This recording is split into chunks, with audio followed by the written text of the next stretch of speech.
All right, good evening, everyone. My name is Cameron Gutierrez. This is going to be my introductory video for AEP858. So a little bit about myself. I live in Wichita, Kansas, sort of, just outside of Wichita, Kansas. I live in Andover, actually.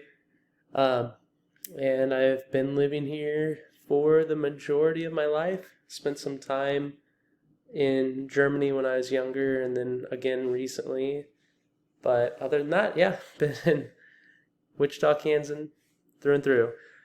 Um, I guess as far as my undergrad goes, I graduated from Fort Hays State University, and it was actually in sociology. Um, and then, of course, for my master's, I'm at Fort Hays State again.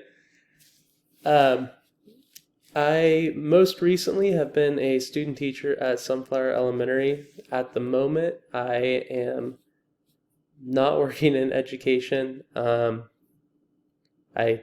looking for work, but I don't know. Right now, it's just not a lot's open around this area, and so I'm hoping for something maybe this upcoming semester.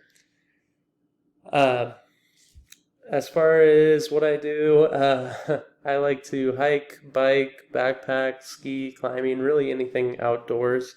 I do a lot of traveling to Bentonville, Arkansas area for mountain biking, and you can see one of my bikes in the picture. And then go out to Colorado a lot for the other activities. I live alone. I have one Brittany Spaniel named Callie, who is seen here, and she's actually just sitting right over here on the couch.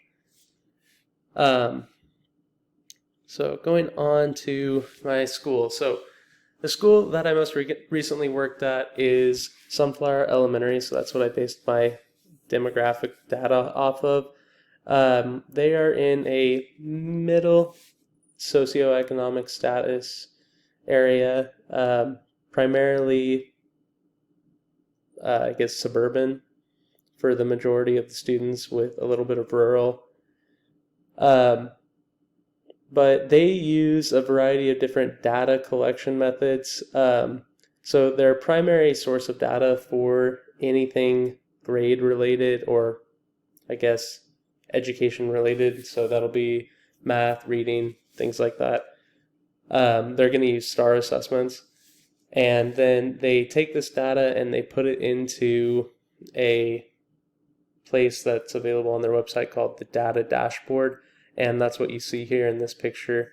And basically you can do the entire school in general, or you can go class by class, etc., etc.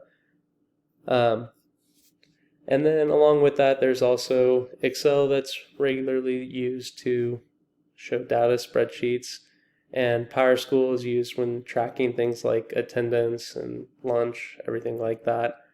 And then finally, we use standard reference grading, and that is tracked primarily through, it's kind of different from teacher to teacher, but it's primarily tracked through basically just a binder that every teacher keeps and marks whether or not the student's proficient in that standard.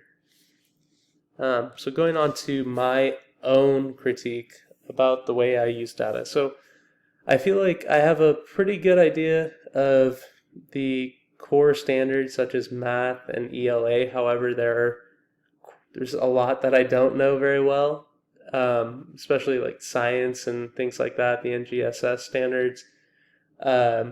I've always just kind of struggled with because there's a lot to them. And then behavioral data and student demographic data. This one's pretty self-explanatory. However, there are some things that, especially demographics, that I think comes with experience and being able to actually utilize that data in a classroom. I think I just need a little bit more time. And then otherwise, I think the combination of all of this, especially looking at your students, how they're doing in class, is all used towards your own professional growth.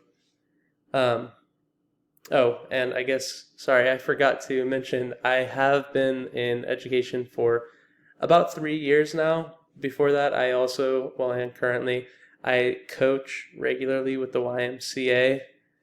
Um, but I've been a para between Andover and Wichita Public Schools for, yeah, like I said, about the last 3 years now. So that concludes my video.